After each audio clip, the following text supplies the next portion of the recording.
भगवान शंकर ने कहा तुम्हारे मन में संशय है तो जाओ परीक्षा ले लो। सीता बनकर पहुंची, रोते हुए राम मुस्कुराने लगे, हाथ जोड़कर प्रणाम किया और कहा मां, भगवान शंकर को छोड़कर जंगल में अकेली कैसे घूम रहे हो? आपको मालूम नहीं है? सीता अकेली थी इसलिए रावण हर के ले गया। अब फिर आप जंगल में अकेली घूम रहे हो? एकदम पसीना निकल आया। प्रणाम करके चली, विचार करने लगी मैंने बहुत बड़ी गलती की है। अब भगवान शंकर पूछेंगे तो जवाब क्या दूंगी? यहां भगवान राम ने सोचा अपना प्रभाव दिखा दूं थोड़ा सा। सती वापिस लौटी तो देखा आगे से सीता राम लक्ष्मण तीनों आ रहे हैं। बोलो सियावर।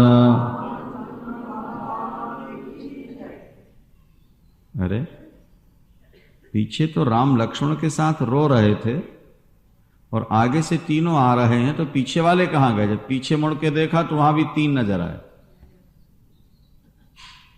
आगे से भी तीन आ रहे हैं, पीछे से भी तीनों, और दाहिनी तरफ देखा तो वहां से भी तीन, बाएं तरफ देखा तो वहां से भी तीन। अब जहां चेत वहीं ताह प्रभु आसीना, से वहीं सेद मुनीश प्रवीणा। आकाश में देखा तो करोड़ों सिंहासन हैं और प्रत्येक सिंहासन पर सीताराम विराजमान, और ब्रह्मा शंकर सब पूजन कर रहे हैं।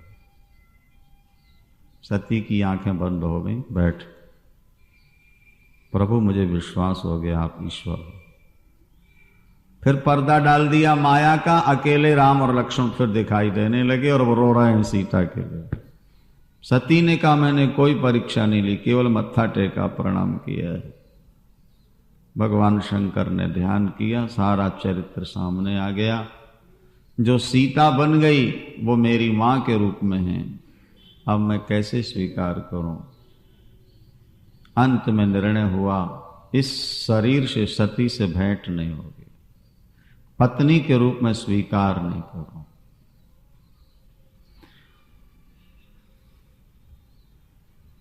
यहां सती से ये गलती हुई, वहां पिता की बात सुनो। पिता को अध्यक्ष बनाया गया था प्रजापतियों का। प्रजापति यज्ञ कर रहे थे, सभी देवता ऋषि महर्षि आए हैं, अध्यक्ष महोदय बाद में आए। सबने खड़े होकर उनका स्वागत सत्कार किया, प्रणाम किया। भगवान शंकर और ब्रह्मा नहीं उठे। ब्रह्मा दक्ष के पिता हैं और शंकर दामाद हैं। ध्यान देना बात, दो नहीं उठे, बाकी सबने प्रणाम किया। दक्ष बड़े प्रतापी राजा थे। हजारों लोगों ने प्रणाम किया, इस बात की खुशी नहीं थी। दुख इस बात का था मेरे दामाद ने उठकर मुझे प्रणाम क्यों नहीं किया। ये देखो, जो व्यक्ति चतुराई का अभिमान ले लेता है वो व्यक्ति झुकना नहीं जानता, झुकाना जानता है। और जो झुकते नहीं हैं वे टूट जाते हैं, जो झुकना जानते हैं वे फिर खड़े हो जाते हैं। बोलो वृंदावन। ये समझ लेना, नदी के प्रवाह में जब बाढ़ आती है ना नदी की, तो किनारे जो वृक्ष झुकना नहीं जानते वो बह जाते हैं, और जो घास झुकना जानती है वो बहती नहीं। बाढ़ समाप्त होने के बाद फिर खड़े। देखा है नहीं? जो वृक्ष झुकता नहीं वो नदी के प्रवाह में बह जाएगा, उसकी जड़ें उखड़ जाएंगी। और छोटी सी घास, पानी आया और जमीन में लेट गई, उसकी जड़ कभी नहीं उखड़ती। बाढ़ कम हुई फिर हरी। आज व्यक्ति अभिमान को लेकर चलता है। किसी ने एक बात बहुत अच्छी लिखी कि सिख अगर मंदिर के सामने से निकलता है तो सिर नहीं झुकाएगा, और हिंदू अगर गुरुद्वारे के सामने से निकलता है तो वो सिर नहीं झुकाएगा। ईसाई मस्जिद के सामने से निकले तो सिर नहीं झुकाता, और मुसलमान गुरुद्वारा और मंदिर के सामने से निकले तो सिर नहीं झुकाएगा, उसके अंदर नहीं जाएगा। संडास में सब एक साथ जा सकते हैं, ट्रेन में एक साथ जा सकते हैं, बाजार में एक साथ जा सकते हैं, सिनेमा में एक साथ बैठ सकते हैं, लेकिन मंदिर और गुरुद्वारा में एक साथ नहीं बैठ सकते। क्या समझे? वो कहते हैं कि इससे वो स्थान अच्छे हैं जहां एक साथ बैठ तो लेते हैं लोग। ये व्यक्ति का एक अभिमान है, मैं इनके सामने क्यों झुकूं। अरे भाई, मंदिर हो, मस्जिद हो, गुरुद्वारा हो, कोई भी हो, ये पूजा के स्थल हैं, ये तो भगवान की वंदना के लिए हैं। अपनी अपनी परंपरा से कोई कुछ भी कर रहा है, तुम निकलते हो तो तुम सिर झुका लोगे, तुम्हारा बिगड़ क्या जाएगा। लेकिन अभिमानी व्यक्ति वहां अपनी बेइज्जती समझता, वो सोचता मेरे धर्म में कोई खतरा ना जाए। दिन में 1000 झूठ बोलेंगे तो धर्म नष्ट नहीं होगा। Sale tax, income tax officer के सामने सिर झुकाएंगे तो क्या इनके धर्म में खतरा नहीं होगा। मुर्गे मार के खाएंगे तो धर्म में खतरा नहीं होगा, और किसी मंदिर गुरुद्वारा के सामने सिर झुका दिया तो धर्म के लिए खतरा पैदा हो गया। ये अभिमान है व्यक्ति का, और ये अभिमान ही व्यक्ति को बांट देता है। अहंकार, ये थोड़ा कठिन है, आप लोग समझ पाओ कि नहीं। देखो, हम शब्द जो है वो आकाश का वाचक है। हम, ये आकाश का वाचक है। आकाश व्यापक है, एक है।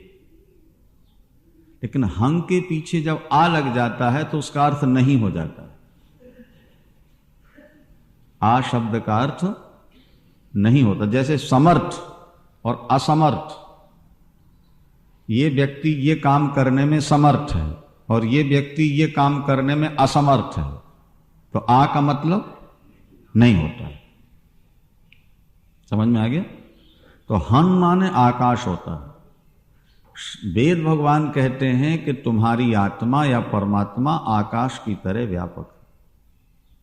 लेकिन जब उस हंग के पीछे आ लग गया अहम, मैं, अहंकार, तो अहम ने सिद्ध कर दिया कि मैं आकाश की तरह व्यापक नहीं हूं। मेरा ईश्वर आकाश की तरह व्यापक नहीं है, बल्कि टुकड़े टुकड़े में।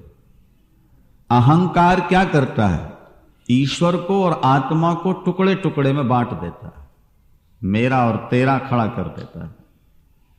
अहंकार ने ही दीवारें खड़ी की हैं, और अहंकार पैदा होता है अज्ञान से।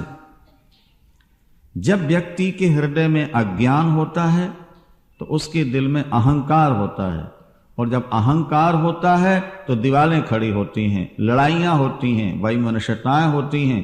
जो धर्म के स्थान व्यक्ति को जोड़ने वाले थे, उन धर्म स्थानों ने ही व्यक्ति को तोड़ना प्रारंभ कर दिया, दीवारें खड़ी करने से। अहंकार। जरा बात पर ध्यान देना, बड़े काम की बात है। भगवान शंकर ने दक्ष की पुत्री को स्वीकार किया, विवाह कर लिया। अगर अहंकार न होता दक्ष के अंदर, तो दक्ष को भगवान शंकर के चरण छूना चाहिए था कि इन्होंने कृपा करके एक जीव की बेटी को ईश्वर ने स्वीकार कर लिया, मेरा महत्व बढ़ा दिया, ये तो वंदनीय है। नहीं आई बात समझ? अगर विवेक होता तो, पर विवेक न हो कि अहंकार था, इसलिए दक्ष ये चाहते थे कि सारे समाज के सामने शंकर मेरी पूजा करें, मुझको प्रणाम करें, तो मेरा महत्व और बढ़ जाए। कि देखो, भगवान शंकर भी दक्ष को नमस्कार करते हैं, स्वागत करते हैं। अभिमानी व्यक्ति ये चाहता है कि दुनिया मुझे प्रणाम करे, मैं किसी को प्रणाम नहीं करूं, दुनिया मेरे सामने झुके, मुझे किसी के सामने झुकना न पड़े। और 2 दिन पहले हमने आपसे कहा था कि जिसके सिर पर बोझा होगा वो व्यक्ति झुकने में डरेगा, कहीं बोझा गिर न जाए। और जिसके शरीर में कोई बोझा नहीं होगा उसको झुकने में कोई कठिनाई नहीं। व्यक्ति जब अहंकार का बोझ लेके चलता है दुनिया में तो फिर वो किसी के सामने झुकना नहीं चाहता। बहू सास ससुर के सामने झुकना नहीं चाहती, बेटा बाप के सामने भी झुकना नहीं चाहता। अरे शिष्य गुरु के सामने भी वो उस तरह नहीं झुकना चाहता जैसा शास्त्र कहते हैं। शास्त्र तो कहते हैं गुरु को साष्टांग प्रणाम करो, भगवान को साष्टांग प्रणाम करो, लेकिन हम तो भगवान के सामने सिर भी नहीं झुका पाते क्योंकि अभिमान को लेके चल रहे हैं। हमारा अहंकार हमें रोकता है साष्टांग प्रणाम करने। अभिमानी व्यक्ति अकड़ के चलता है, ये ध्यान रखना। और जो अकड़ता है वो बुरी तरह गिरता है। जब भगवान शंकर और ब्रह्मा नहीं उठे तो दक्ष ने भगवान शंकर को बहुत लतेड़ा मारा, बड़े कटु शब्दों का प्रयोग किया। ये मरकट लोचन है, बंदर की तरह इसकी आंखें हैं, ये श्मशान में रहता है, ये जटा भस्म धारण करता है, मुंडों की माल पहनता है और भूत प्रेतों के साथ रहता है। मैं अपनी बेटी इसको कभी न ब्याहता, पर क्या करूं, पिताजी की आज्ञा थी इसलिए मजबूरन मुझे अपनी बेटी इसके साथ ब्याहनी पड़ी। इसका एक संकेत और है। दक्ष कहते हैं कि मैं अपनी बेटी ब्याहना नहीं चाहता था, पिता के आदेश के कारण ब्याहना पड़ा। कई बाबू लोग मंदिर आना नहीं चाहते, श्रीमती के आग्रह में चले आते हैं। बोलो वृंदावन। क्या तीर्थ जाना नहीं चाहते, श्रीमती का चक्कर होता है कि बेचारी घसीट के ले जाती है। अपने गए, थोड़ा फॉर्मेलिटी के रूप में मंदिर भी हुआ है, तीर्थ भी हुआ है, कथा वथा सुन ली। उनके मन में कोई श्रद्धा नहीं रहती। वो तो देवी ने जोर लगाया, बड़ी अच्छी कथा हो रही, एक दिन तो चलो चलो, 4 दिन का सोचते चलो इसको खुश करना है, भगवान खुश हो ना हो ये तो खुश हो ही जाएगी बेचारी, चले आते। जो अपनी बुद्धि पर ज्यादा विश्वास करते हैं, अभिमान करते हैं, वो दूसरे पर जल्दी विश्वास नहीं करते। दक्ष अपनी बेटी शंकर को ब्याहना नहीं चाहते, लेकिन कहते पिता के कहने पर मैंने जाए। भगवान शंकर कुछ बोले नहीं। दक्ष ने श्राप दे दिया, शंकर को यज्ञ में भाग नहीं मिलेगा, सब देवताओं से अलग ये बैठेगा, इसकी पंक्ति अलग रहे, इसके अनुयायी पाखंडी हो जाएंगे, ये वो बहुत सारा श्राप। इसके बाद दक्ष ने फिर एक यज्ञ का आयोजन किया कनखल में। हरिद्वार में जो कनखल है ना, वहां एक यज्ञ का आयोजन होता है। यज्ञ का उद्देश्य होता है हृदय की शुद्धि, लेकिन यज्ञ 3 प्रकार के होते हैं। एक यज्ञ होता है दूसरे को मारने के लिए, नीचा दिखाने के लिए, जैसे रावण और मेघनाद यज्ञ कर रहा था। क्या सीरियल में देखा होगा ना, वो राम को मारने के लिए यज्ञ करता है। और तब विभीषण ने बताया था कि यदि यज्ञ पूरा हो गया तो रावण मरेगा नहीं, मुश्किल हो जाएगी आप। ये तामसी यज्ञ कहलाता है। दूसरा यज्ञ होता है राजसी, जो यश लूटने के लिए होता है। दूसरे लोग हमारी तारीफ कर, प्रशंसा कर, ईश्वर के प्रति श्रद्धा नहीं, केवल समाज हमको धन्यवाद दे, हमारी जय जयकार करे। ये राजसी यज्ञ होता है। और तीसरा सात्विक यज्ञ होता है, जहां अपने हृदय की शुद्धि के लिए, अपने पापों की निवृत्ति के लिए, भक्ति प्राप्ति के लिए यज्ञ किया जाता है, वो सात्विक कहलाता है। दक्ष के यज्ञ का उद्देश्य हृदय की शुद्धि नहीं है। दक्ष के यज्ञ का उद्देश्य शंकर को नीचा दिखाना। ऐसा यज्ञ कभी पूर्ण नहीं होता, उसका कोई फल भी नहीं होता। दक्ष ने सबको निमंत्रण दिया है, लेकिन अपनी बेटी और दामाद को निमंत्रण नहीं।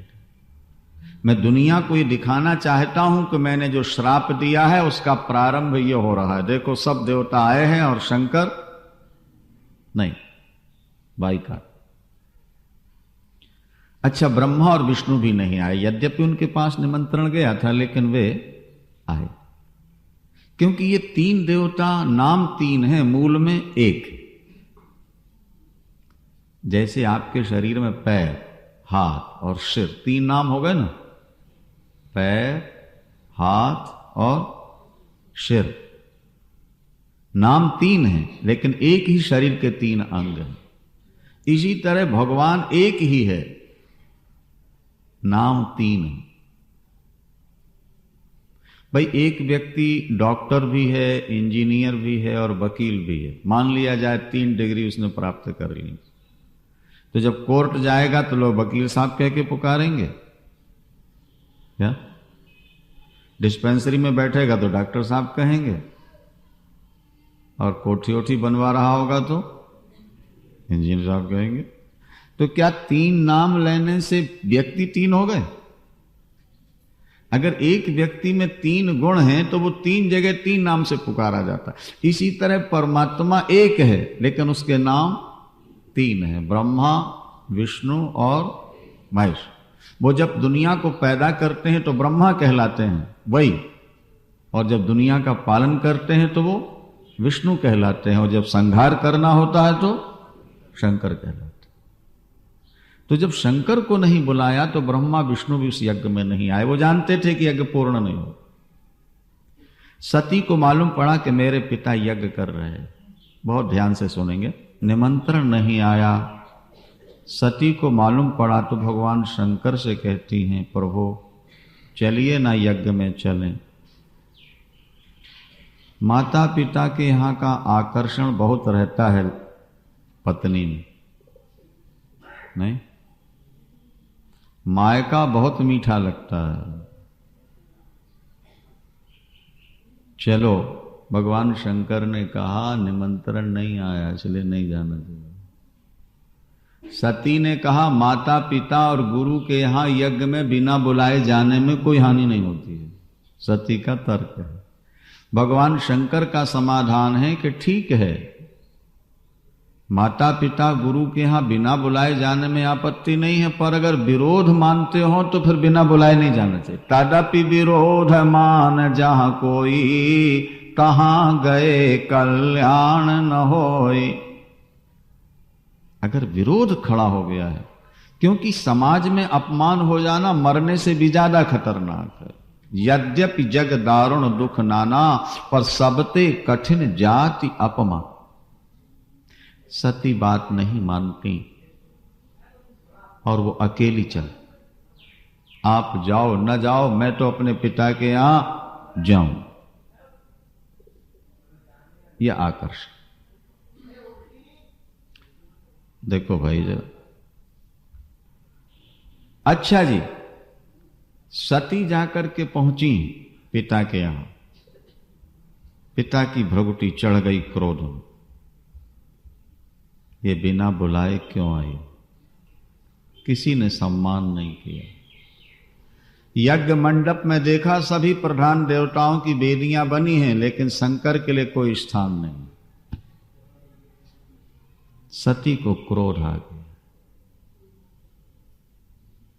और पिता से कहा, यज्ञ करते करते यज्ञ के धुएं से तुम्हारी बुद्धि काली हो चुकी है, तुम भ्रष्ट हो चुके हो। चतुराई के अभिमान ने तुमको इतना नीचे गिरा दिया है कि तुम भगवान शंकर का अपमान करते हो। भगवान शंकर जब नृत्य करते हैं, तांडव नृत्य, उनके शरीर से गिरने वाली भस्मी को विष्णु और ब्रह्मा उठा के अपने माथे पर रख लिया करते हैं। शिव शब्द बोलने वाला व्यक्ति कभी गरीब नहीं हो सकता। जो शिव शिव जपता रहे वो गरीब नहीं, वो मूर्ख नहीं हो। ये ध्यान। भगवान शंकर ज्ञान के अधिष्ठाता हैं। वो स्वयं श्मशान में रहते हैं, लेकिन भजन करने वालों की कोठियां जरूर बनवा देते हैं। बोलो शंकर भगवान की। वो भले बाघंबर पहनते हैं, लेकिन भजन करने वालों को पाटंबर पहना देते हैं, रेशमी वस्त्र पहना देते हैं। वो मुंडों की माल पहनते हैं, लेकिन भजन करने वालों को हीरों की मालाएं पहना दिया करते हैं। शंकर जैसा दुनिया में दानी कोई नहीं। एक बार ब्रह्मा जी आए थे शंकर जी के पास पार्वती जी से शिकायत करने के लिए। सुनो ध्यान से। ब्रह्मा जी आए अपना इस्तीफा लेकर के। पार्वती अम्बा से बोले, मां मेरा इस्तीफा ले लो, अब मैं काम नहीं करूंगा। एक काम करने वालों को कभी कभी अजीर्ण हो जाता है, अपना इस्तीफा दिखाने लगते हैं। बोलो सच्चिदानंद। ब्रह्मा जी को भी थोड़ा अजीर्ण हो गया। अजीर्ण क्या था, वो मजाक थी वो तो आपस में। ब्रह्मा जी ने कहा, मां इस्तीफा ले लो, अब तो मैं सृष्टि नहीं करूंगा, मैं तंग आ गया। बात क्या हुई, ब्रह्मदेव इस्तीफा देने से पहले उसका कुछ कारण तो बताओ। भाई कारण तो लिखना पड़ता है, इस कारण से मैं इस्तीफा दे रहा हूं क्या? तो ब्रह्मा जी कहते हैं, मैं तुम्हारे पति से तंग आके इस्तीफा दे रहा हूं। मेरे पति से तंग क्यों आ गए तुम? मेरे पति तो भोलेनाथ हैं, भजन करने वाले सदा सुखी रहते हैं, आप तंग क्यों आ गए? बोले बस यही तो मैं भी कह रहा हूं ना, जैसा इनका नाम है ऐसा ही इनका काम। इनको भोलेनाथ कहते हैं लोग, ये ऐसे भोले बाबा हैं कि मैं वहां से किसी व्यक्ति के माथे में लिख के भेजता हूं कि ये जिंदगी में कभी सुखी नहीं रहेगा क्या? और वो अगर इनकी शरण में आ गया तो मेरे लिखे को काट करके उस कंगाल को करोड़पति बना देते हैं, उस दुखी को ये सुखी बना देते हैं। अब मैं लिखता हूं और ये काट दिया करते हैं, तो बताओ जब मेरी चलती नहीं तो फिर सब इस ट्रस्ट में रहने से मेरा फायदा क्या होगा? इसलिए मेरा तो इस्तीफा स्वीकार कर लो अम्मा। जिनके भाग लिखी ना सुख की तनिक निशानी, जिनके भाग लिखी ना सुख की तनिक निशानी, तिन रंकन कह नाक संवारत हो आयो नकवानी। उन गरीबों को ये अरबपति बना देते हैं। मैं लिख के भेजता हूं इसके भाग्य में संतान नहीं है, वो शंकर की शरण में आ गया, 4-4 बच्चे घर में खेल रहे हैं। अब बताओ मैं क्या करूं? हंस पार्वती अम्मा बड़ी हंसी, भगवान शंकर भी ठहाका मार के हंसे। ब्रह्मा जी ने प्रणाम किया, बैठ गए। बिना प्यार किए तो तुम जीवित रह ही नहीं सकते। किसी ना किसी से जिंदगी में प्यार करना पड़ेगा, भले नोटों से कर लो, भले बेटों से कर लो, पत्नी से कर लो, शराब से कर लो, कहीं ना कहीं मन को टिकाने का आधार बनाना पड़ेगा तुम्हें। भाग्यशाली है वो व्यक्ति जो भगवान से प्यार कर लेता है। प्यार का यही नमूना है कि अचानक जब यमराज के दूत आएंगे, उसी का नाम निकलेगा जिससे ज्यादा प्यार, उसी की याद है। अजामिल बेटे का नाम लेता रहा, नारायण नारायण नारायण। यमराज के दूत आए, मुख से निकल गया नारायण। और एक व्यक्ति तंबाकू खाता है चूना मिला के, पर चूना भूल गया, जंगल गया है लकड़ी काट। जब तंबाकू खाने की तड़फ लगी उसको, तो तड़फ में उसने जेब में हाथ डाला, चूना नहीं। अब और ज्यादा छटपटा गया, चूना भूल गया। जो सामने से निकले उसी से मांगता, भैया चूना हो तो दे दो। किसी के पास चूना नहीं मिला, चक्कर आने लगे। भगवान शंकर का एक चबूतरा था, थड़ा भगवान शंकर की पिंडी रखी थी और वृक्ष की छाया थी। वहीं लेट गया, शंकर जी की पिंडी की ओर सिर करके लेट गया। अम्बा पार्वती और भगवान शंकर वहां से निकले। अम्बा जी ने कहा, प्रभु देखो ये भगत कब से आपके चरणों में सिर रखे पड़ा है, आप तो भोलेनाथ, उसको वरदान दे दो। भगवान शंकर ने कहा, ये मेरे चरणों में नहीं पड़ा है, किसी और चक्कर में है देवी, चलो। पर अम्बा जी तो बड़ी करुणामयी है ना जगदम्बा, उन्होंने कहा, प्रभु जो भी हो पर आपके चरणों में तो पड़ा है, इसलिए इसकी इच्छा पूरी कर दो। भगवान ने कहा, अच्छा भाई, श्रीमती जी की बात तो माननी पड़ती है, बोलो शंकर भगवान की। महाराज भगवान शंकर गए और उन्होंने उसको जगाया, भगत उठो, वर मांगो। उठा, कहता, महाराज चूना दे दो। चूना के चिंतन में सोया था, इसलिए मुख से छू नहीं सकता। बाद में होश आई, अरे ये तो भगवान शंकर थे। हम जिंदगी भर घर का काम करते रहेंगे, मरते समय घर ही याद आएगा, तो घर याद आ गया तो नाली के नापदान के कीड़े बन जाना पड़ेगा। रुपए याद रहेंगे तो सर्प बनना पड़ेगा। अनाज याद रहेगा तो चूहा बिल्ली बनना पड़ेगा। घर याद रहेगा तो कीड़े बनना पड़ेंगे। और भगवान याद आ गए तो भगवान बन जाओगे, भगवान के धाम में चले जाओगे। मानव जीवन पा करके उसे पाने का प्रयास करो, यही जीवन का एक लक्ष्य है, इसे ध्यान रखना है। अखंड शांति किसे मिलती है? भगवान कहते हैं, निर्ममो निरहंकारा सा शांति मधिगच्छति। जिसके जीवन से अहंता और ममता निकल जाती है, शरीर के प्रति मैंपना न रह जाए और परिवार के प्रति मेरापन न रह जाए, उस व्यक्ति को अखंड शांति प्राप्त हो जाती है। जैसे कमल का पत्ता जल में रहता हुआ भी गीला नहीं होता, इसी तरह ज्ञानी पुरुष परिवार में रहता हुआ भी परिवार से आसक्त नहीं होता। ज्ञानी का मन सदा अलेप, ज्ञानी का मन सदा अलेप, जैसे जलमह कमल अलेप।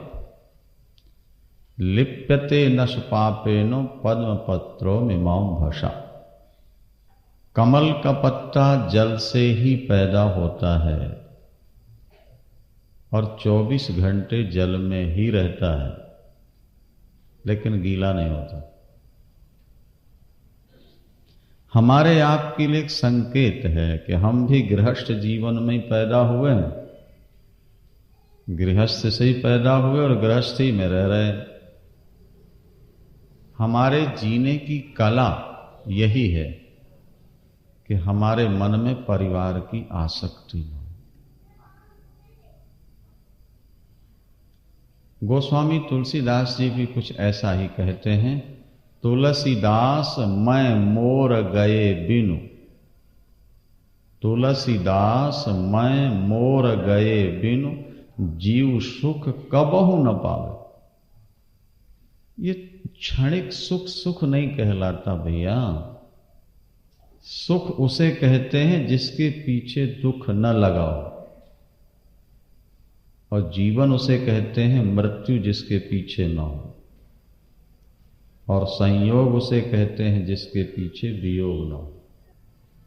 जैसे दिन के पीछे रात लगी है, मृत्युलोक में रहने वाले को 12 घंटे रात्रि का सामना करना ही पड़ता है। अगर आप अंधकार से सर्वथा बचना चाहते हैं तो सूर्य लोक चले जाइए।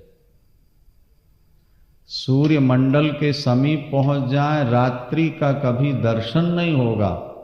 इसी तरह आप परमात्मा को प्राप्त कर लें तो जीवन में कभी दुख नहीं होगा, कभी अशांति नहीं होगी।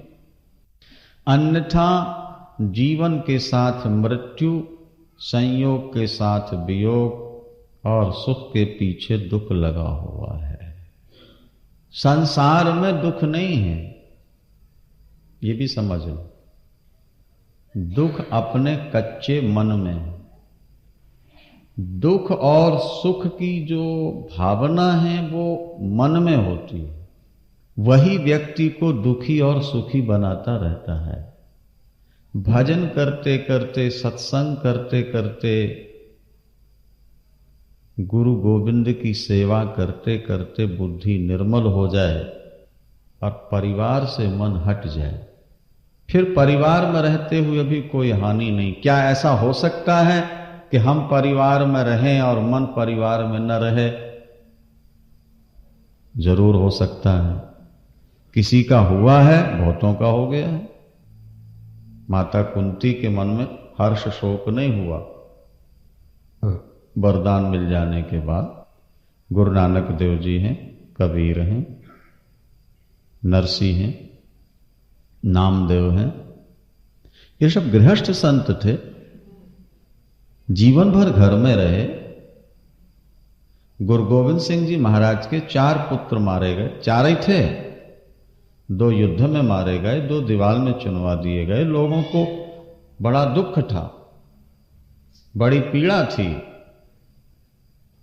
और लोग शोक मनाने गए, बाहर ले जाओ।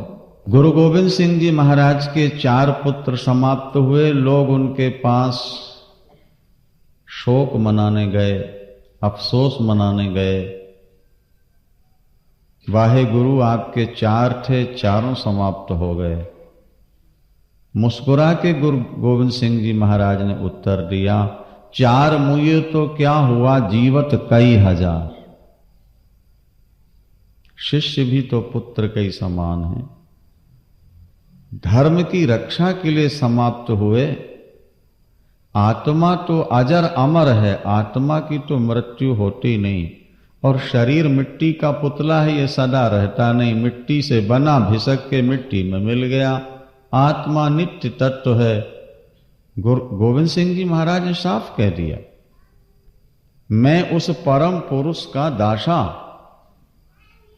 मैं उस परम पुरुष का दासा और देखन आयो जगत तमाशा। मैं तो जगत का नाटक देखने आया हूं। गुरु नानक देव जी महाराज भी यही कहते हैं, जिनको जाना उत है वे क्यों लोड़े इत, जैसे परघर पाहुना रहे उठाए चित्त। आप रिश्तेदारी में जाते हैं, बड़ा सम्मान होता है, लेकिन सम्मान पाकर आप अपने घर को नहीं भूलते। आप दिन 2 दिन के बाद ही कहते हैं जी अब चलेंगे। वो रोकने की बड़ी कोशिश करते हैं, लेकिन आप कहते हैं फिर कभी आएंगे, अब क्षमा कीजिए, जाने दीजिए। जैसे हम मेहमानी में जाकर, अपने रिश्तेदारों में जाकर उनकी सेवा पाकर भी अपने घर को नहीं भूलते, इसी तरह समझदार व्यक्ति संसार का सुख पाकर भी भगवान को नहीं भूलता, क्योंकि आखिर तो वही जाना है और किसी भी समय जाना है। जिंदगी की अगर गारंटी होती तो सोचा जाता चलो इतने दिन संसार के सुख भोग लो, काम कर लो और फिर बाकी थोड़ा समय भगवान को दे देंगे, इतने वर्ष भगवान को दे देंगे। पर वो तो कोई समय ही नहीं है ना मृत्यु का। मृत्यु कब आएगी इसका कोई पता नहीं। अभी बैठे बैठे आ सकती है, 10 साल बाद भी आ सकती है। तो हम लोग हमेशा अपोजिट सोचने वाले हैं, अभी तो बहुत दिन जीना है, ये अपोजिट है।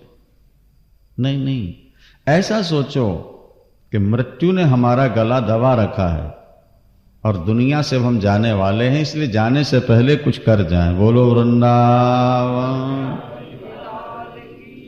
हमारे धर्म शास्त्रों में लिखा है कि जब धर्म करने की इच्छा हो तो ये मत सोचना कि कभी कर लेंगे। गृहीत इव केशेषु मृत्युना धर्ममाचरे। मृत्यु ने हमारे बाल पकड़ रखे हैं और वो गला दबाने वाला है, इसलिए जितना बन सके धर्म कर लो। भजन कल के लिए नहीं छोड़ना। काल करनते आज कर, आज करनते अब, और पल में परलय होएगा, फिर करेगा कब। एक नौकरानी आया, आपके बच्चों को संभालती है, लेकिन हर समय यह ध्यान रखती है कि बच्चे मेरे नहीं हैं, मालकिन के, सेठानी के। और मेरी नौकरी कभी भी छूट सकती है और मुझे जाना पड़ेगा, इसलिए बच्चों की सेवा तो करती है पर प्यार ज्यादा नहीं करती। क्या? सेवा करती है पर प्यार नहीं करती। प्यार उसका अपने बच्चों से। इसी तरह आप भी संसार में रहो, व्यवहार में रहो, काम करो, लेकिन यह समझकर कि किसी भी दिन यहां से चल पड़ना है, ये अपने नहीं। नानक कहत ये सब जग मिथ्या, ज्यों सपना रहनाई, हरि बिन तेरो कौन सहाय। हरि बिन तेरो कौन सहाई, काको मात पिता सुत बनिता, को काहू को भाई। धन धरणी सुख संपत्ति सगरो, जिसमें रहा लपटाई, लिपटा हुआ है। प्राण चले कोई संग न जाए, जिस दिन प्राण चलेंगे साथ नहीं जाएंगे। इनसे काहे नेह लगाए, इसे क्यों नेह लगाए बैठा। दीन दयाल सदा दुख भंजन, पासों रुचि न बढ़ाई। हरि बिन तेरो कौन सहाई, नानक कहा तो ये सब जग मिथ्या, ज्यों सपना रहनाई। जैसे रात्रि का स्वप्न मिथ्या है, आंख खुलने के बाद कुछ नहीं। भागवत में ये बात जोर देकर कही गई है, स्वप्न में आपको जो मिलता है, बंद आंखों में जो मिलता है, आंख खुलने के बाद कुछ नहीं, और खुली आंख में जो मिलता है, बंद होने के बाद कुछ नहीं। रात में सपने में जो मिला, आंख खुली खत्म, और खुली आंख से जो तुमको मिला हुआ है वो आंख बंद हुई और खत्म, तुम्हारा नहीं। और आत्मा कभी मरती नहीं। जैसे हम अपने कपड़े बदल देते हैं, इसी तरह शरीर बदले जाते हैं। जरा बुद्धि लगा के सोचो तो भैया, आपका बचपना बदल गया तब जवानी मिली है ना? नहीं। और जवानी बदली तो बुढ़ापा मिला। तो इसी जीवन में दो शरीर बदल गए आपके, नहीं? बचपना बदल गया और उसके बाद जवानी बदल गई, पर आप नहीं बदले। जो आप बचपन में थे वही जवानी में थे और वही बुढ़ापे में है। तो जब बचपना और जवानी बदल गई, आप नहीं बदले, तो बुढ़ापा बदलने के बाद आप कैसे बदल जाए? आत्मा की अमरता। जड़ भरत की बात प्रातःकाल आप सुन रहे थे। मृग से आसक्ति होने के कारण को मृग बनना पड़ा, और मृग का शरीर छोड़ के फिर वो ब्राह्मण बनते हैं, और तब जानबूझ के वो मूर्ख बन गए। ये दुनिया कमाऊ व्यक्ति को छोड़ना नहीं चाहती और न कमाने वाले को पास रखना नहीं चाहती। ये ध्यान रखें। अगर कोई व्यक्ति आपसे प्यार करता है तो समझ लेना उसका आपसे स्वार्थ है, आपसे उसको कुछ मिल रहा है। जिस दिन आपसे उसको कुछ नहीं मिलेगा, उसी दिन उसका प्यार आपसे खत्म हो जाए। क्या समझा? दुर्गा सप्तशती का पहला अध्याय पढ़ो। समाधि नाम का वैश्य, सुरथ नाम का राजा। समाधि नाम के वैश्य ने करोड़ों रुपया कमाया, बचपन से लेके बुढ़ापे तक खून पसीना एक करके कमाया। न कभी तीर्थ, न व्रत, न दान, न पूजा, न पाठ, न सत्संग।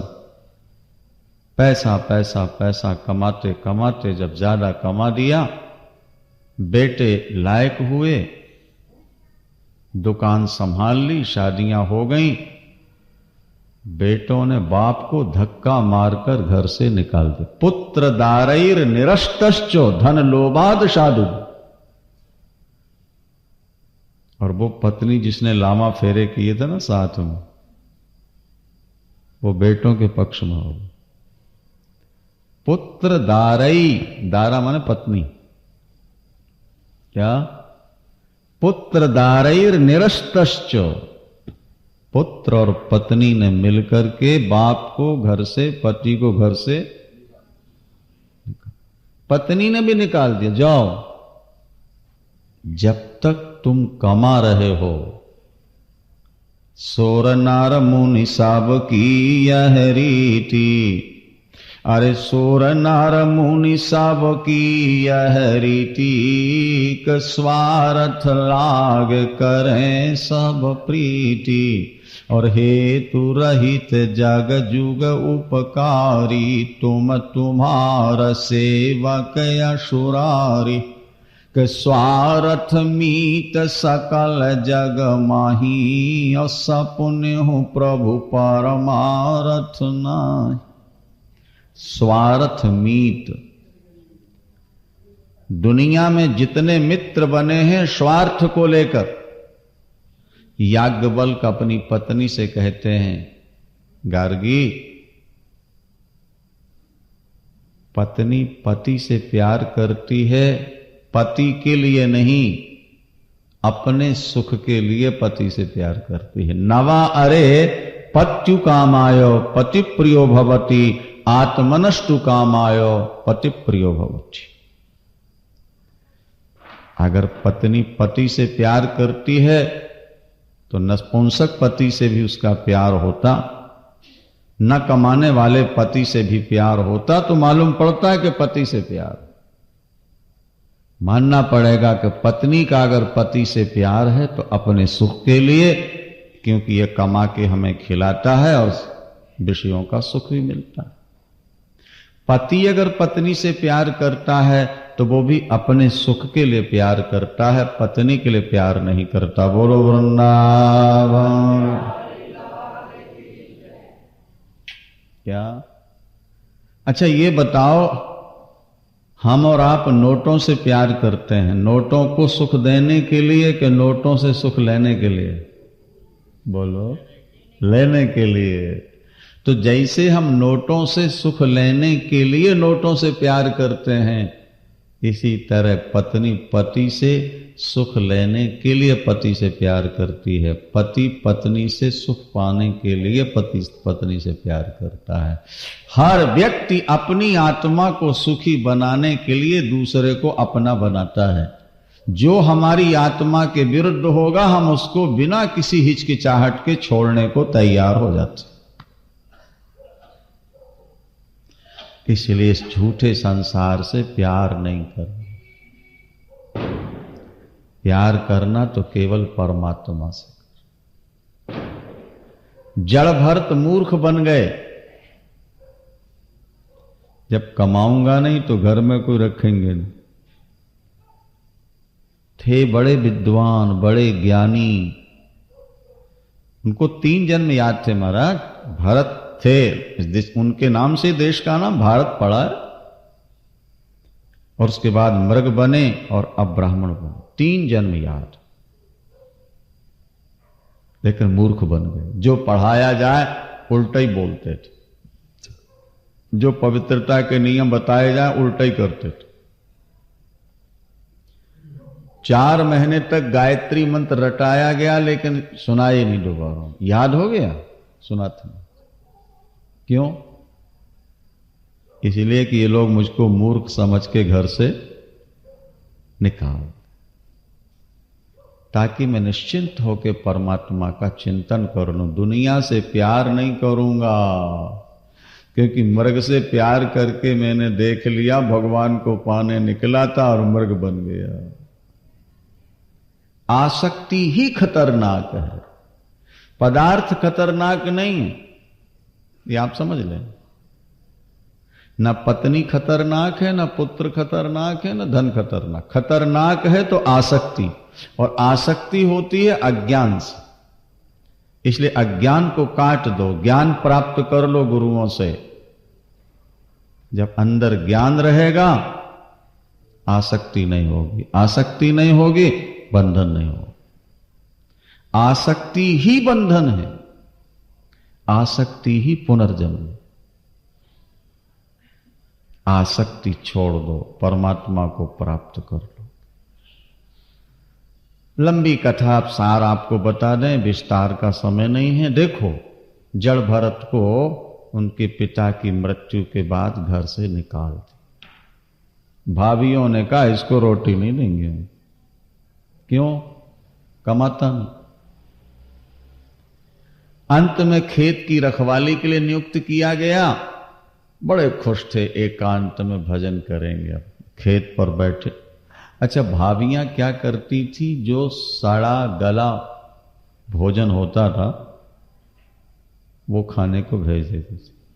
सब्जी और अचार की जगह बैल को खिलाने वाली खल भेज देती थी। सब्जी, जो चावल नीचे जल जाए वो भेज, रोटियां जो बासी हो जाएं। लेकिन जड़ भरत अमृत की तरह खाते थे। उनका सिद्धांत था कि पेट स्वाद नहीं मांगता और जीभ रोटी नहीं मांगती। वृंदावन। पेट को स्वाद की जरूरत नहीं है। पेट तो कहता कुछ भी डाल दो, हमें भर दो, बस। पर जैसे मंत्री से मिलना हो तो संतरी महोदय बीच में खड़े हैं, अभी टाइम नहीं है, कुछ लालच दो, पैसे दो, मिला देते हैं। तो ये जीभ महारानी जो है ये मंत्री महाराज की संतरी है। पेट मंत्री और ये संत। ये कहते हैं बिना स्वाद के अंदर नहीं जाने देंगे। बोलो वृंदावन। पेट स्वाद नहीं मांगता पर ये जीभ कहती है बिना स्वाद के अंदर नहीं जाना। ये जीव के लिए सब कुछ उपद्रव करना पड़ा। और इस स्वाद ने ही व्यक्ति को बांध लिया और मार दिया। देखो, भोग हम नहीं भोगते, भोग हमको भोग रहे। भोगा न भुक्ता स्वयमेव भुक्ता। जो ज्यादा खाते हैं वो थोड़े दिन के बाद खाने लायक नहीं रह जाते। नहीं समझे? जो ज्यादा खाएंगे थोड़े दिन के बाद वो खाने लायक नहीं रह जाते। बीमारियां लग जाएंगी। पदार्थ तो ज्यों के त्यों पड़े हैं, लेकिन पदार्थों ने उनको ऐसा खा लिया कि अब वो खाने लायक नहीं रह गए। डायबिटीज है, मीठा नहीं खा सकते। हाई ब्लड प्रेशर है, नमक नहीं खा सकते। हार्ट अटैक है, ऊपर की मंजिल में नहीं जा सकते। वृंदावन। भोगों ने हमको भोग लिया कि नहीं? ज्यादा स्वाद लेने की कोशिश मत करो। स्वाद लेना है तो भजन का। सुरा सुंदरी का स्वाद तुम्हें बेकाम बना देगा।